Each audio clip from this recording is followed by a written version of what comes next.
Et partie 3 du coup de la série 10, rebonjour YouTube. Donc partie 3, donc on l'a fait comme d'habitude en live sur Twitch, sur Fred Auto École, donc n'hésitez pas à venir. Le dimanche soir, pour 21h, je fais les séries en live. Donc n'hésitez pas à mettre des petits pouces, à vous abonner, à follow, à partager. Ça donne envie de continuer. On est parti, question 21. Laisser un enfant plusieurs minutes dans une voiture stationnée peut entraîner la déshydratation. Oui, réponse A. Non, réponse B. Son décès. Oui, réponse C. Non, réponse D. Eh ben malheureusement, oui, hein, si vous laissez un enfant au soleil, ben, il va se déshydrater, et puis si vous le laissez trop longtemps, ben, malheureusement, il va mourir. Hein. Et aussi con que ça, hein, mais oui. Donc on laisse pas son gamin dans la bagnole en disant « Oh, c'est pas grave, j'en ai pas pour longtemps. Ouais, je me barre, en ce moment-là, il fait 48, c'est bon, on peut y aller. » Eh ben non, on laisse pas son enfant dans la voiture. Ouais, comme il explique là, en 10 minutes, l'habitacle il peut atteindre jusqu'à 60 degrés sous le pare-brise en plein soleil. Hop, question 22. Rechercher un contact dans mon téléphone. Je quitte la route. Moins d'une seconde. Réponse A. Plusieurs secondes. Réponse B. À 50 km/h, je parcours environ 5 mètres par seconde. Réponse C. 15 mètres par seconde. Réponse D.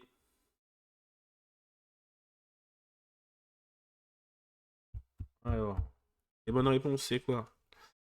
Bonne réponse, bah, c'est plusieurs secondes, parce que lorsqu'on regarde son téléphone, qu'on cherche un numéro, on cherche un numéro, bah, du coup, on le trouve pas en une demi-seconde comme ça.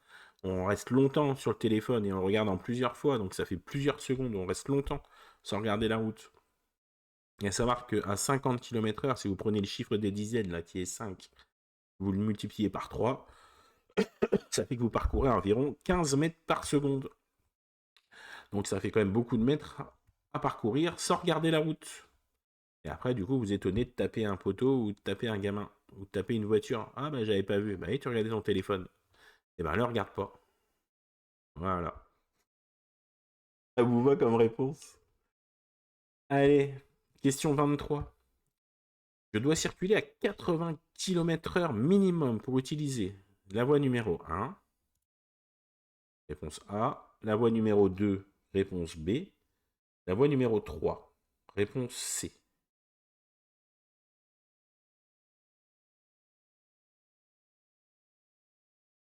Alors, à votre avis? C'est la voie la plus à gauche. Si on se met sur la voie la plus à gauche, sur l'autoroute, la troisième voie, on a une vitesse minimale obligatoire de 80 km/h. D'accord? On n'a pas le droit de s'y mettre si on ne peut pas rouler au moins à 80. La vitesse est limitée à 130, maxi 110 sur une période probatoire où il pleut. Il n'existe pas de limitation de vitesse minimum sur l'autoroute, sauf si j'emprunte la voie la plus à gauche, où je dois être au moins à 80. Mais je ne vais pas vous dire, je vais vous dire que si vous roulez à 80 sur la voie de gauche sur une autoroute à 130, eh ben, vous êtes très dangereux également et vous risquez d'un énorme accident. Et surtout, vous allez vous faire klaxonner dans tous les sens ou doubler par la droite par tout le monde. Quand même à savoir adapter son allure par rapport à son environnement. C'est la moindre des choses. Pardon. Question 24. L'équipement qui amplifie le freinage en cas d'urgence est l'ABS, l'AFU ou l'ESP? Ah ah, bonne question ça. Est-ce que tu as la réponse, chef? Qu'est-ce qui amplifie le freinage en cas d'urgence? Elle aura le droit de répondre dans le chat, hein, faites pas semblant. Hein.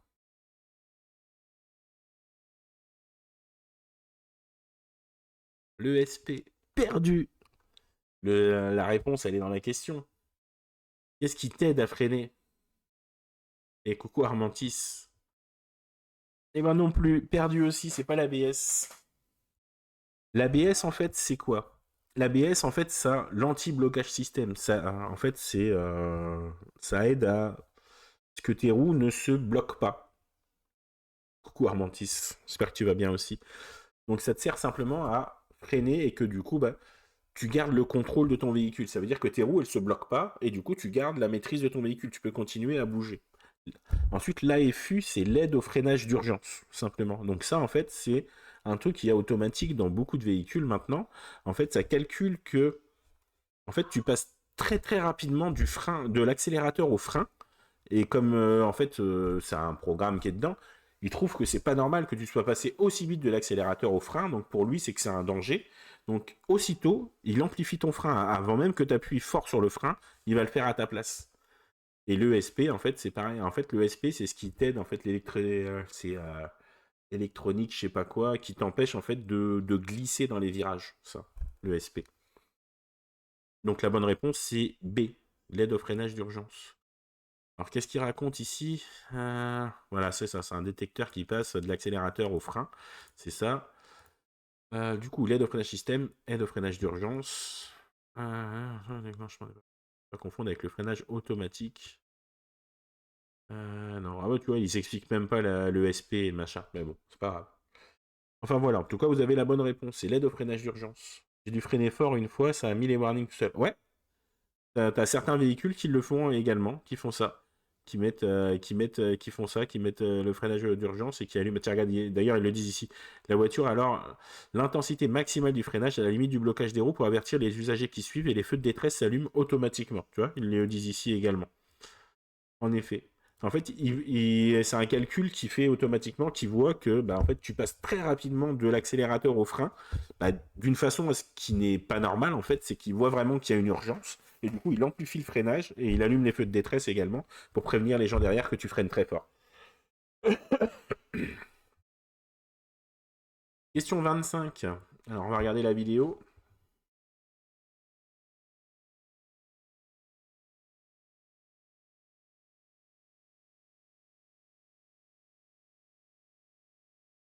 Alors, qu'est-ce que ça raconte? Ok, bon, on a vu, c'est bien. Alors, je dois céder le passage. Oui, réponse A. Non, réponse B. Je place mon pied au-dessus de la pédale de frein. Oui, réponse C. Non, réponse D. Oh, désolé, je suis malade. Hein. Alors, qu'est-ce qu'on dit ici? Est-ce que je dois céder le passage? Non, je dois pas céder le passage parce que c'est lui qui a cédé le passage là. D'accord? C'est lui qui va me couper la trajectoire. Par contre, est-ce que je place mon pied au-dessus du frein?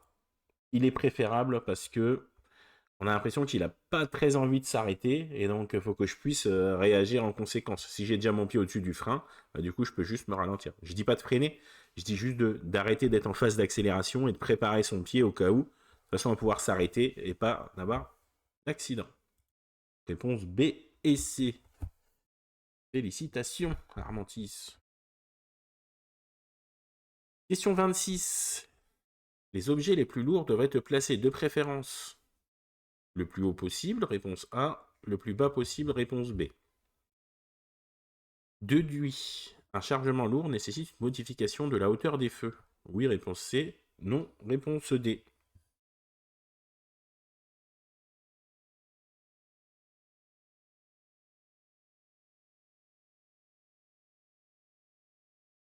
Et donc, les bonnes réponses sont, donc, question 26. Donc, le plus bas possible, en effet, les objets lourds, bah, vaut mieux les mettre plus bas, parce que sinon, bah, déjà, vous allez écraser tout ce que vous avez au-dessus. Hein. Si vous avez des œufs et des machins, il vaut mieux les mettre au bas et le plus vers le milieu de la voiture. D'accord? Et de nuit, un chargement lourd nécessite un réglage des feux. En effet, il existe une commande de réglage de hauteur des feux. Donc sur le côté, en général, c'est sur le côté gauche de la voiture. Alors sur les anciennes voitures, c'est une petite molette qui fait 1, 2, 3. Sur les voitures un peu plus récentes, nous, sur les nouvelles, c'est des boutons où on monte, on lève. Et en fait, selon si vous chargez votre voiture, vous êtes comme ça, la voiture elle est comme ça. Donc évidemment, vos phares, ils vont éclairer plus haut. D'accord? Tiens, on va prendre la petite voiture là. On va prendre la voiture là. Là, si vous êtes là, vos phares, ils éclairent comme ça. Et si jamais votre voiture elle est hyper chargée, entre guillemets, voilà, enfin, là j'exagère un peu, mais bon, on voit vraiment que la voiture elle est chargée, donc bah, les phares ils vont éclairer forcément plus haut. Donc il faut appuyer sur un petit bouton, touc touc, et ça baisse les phares, ça les remet droit. Ok, donc réponse B et C. Question 27, on va regarder la vidéo.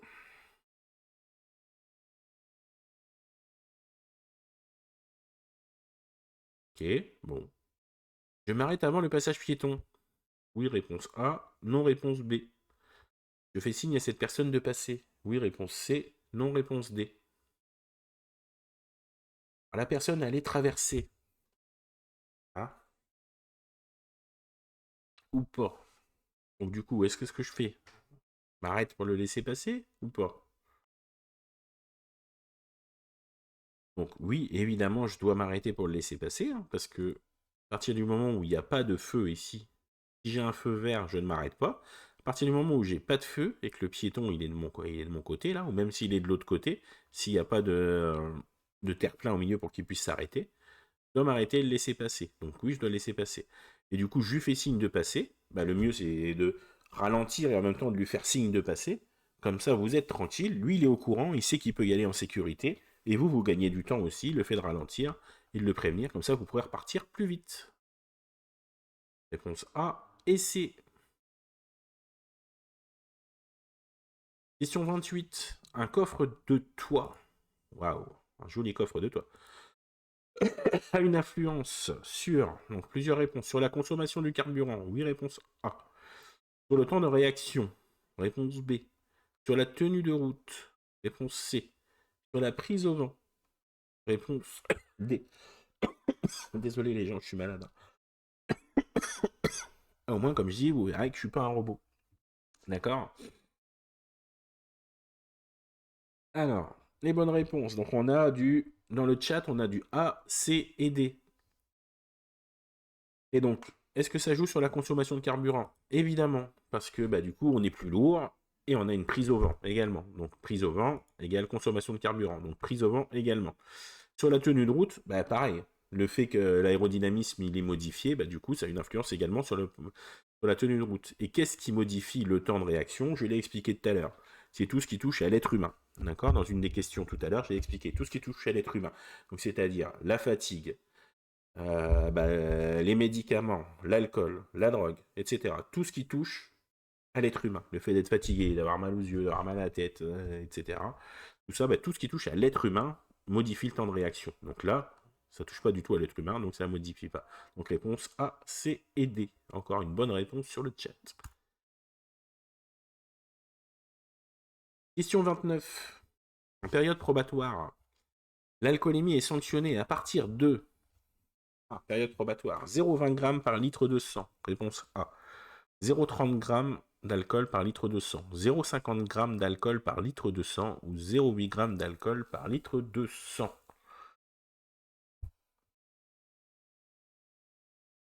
Désolé.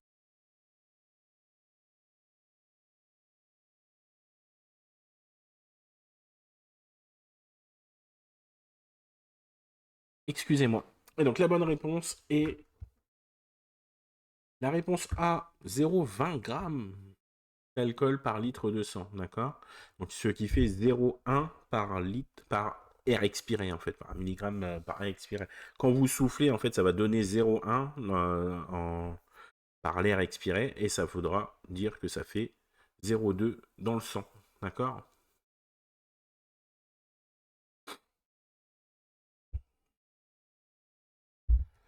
Hop. Alors que le taux d'alcoolémie, on va dire normal, pour les gens qui ont le permis depuis plus de 3 ans, il est à 0,5 normalement. 0,5 g d'alcool par litre de sang.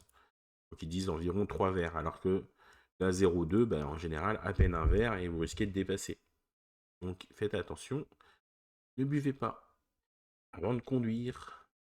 Question 30, donc dernière question de cette partie 3 de la série 10. Donc n'hésitez pas à mettre des petits pouces, à follow la chaîne YouTube, à partager à tout le monde et à venir faire les séries en direct le dimanche ou autre d'ailleurs sur Twitch, sur la chaîne Fred Auto École. Alors ce panneau indique que la chaussée risque d'être glissante. Oui, réponse A. Non, réponse B. Lorsqu'il pleut. Lorsqu'il fait beau. Oui, réponse C. Non, réponse D.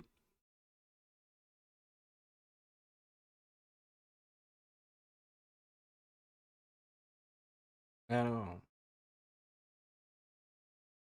donc la chaussée risque d'être glissante, donc ça c'est un panneau temporaire qui est mis là. Donc lorsqu'il pleut, évidemment ça peut être glissant, mais également même quand il fait beau, ça peut être de la boue, ça peut être parce qu'il a plu avant, ça peut être parce qu'il y a des graviers, etc. Donc la bonne réponse sont A et C.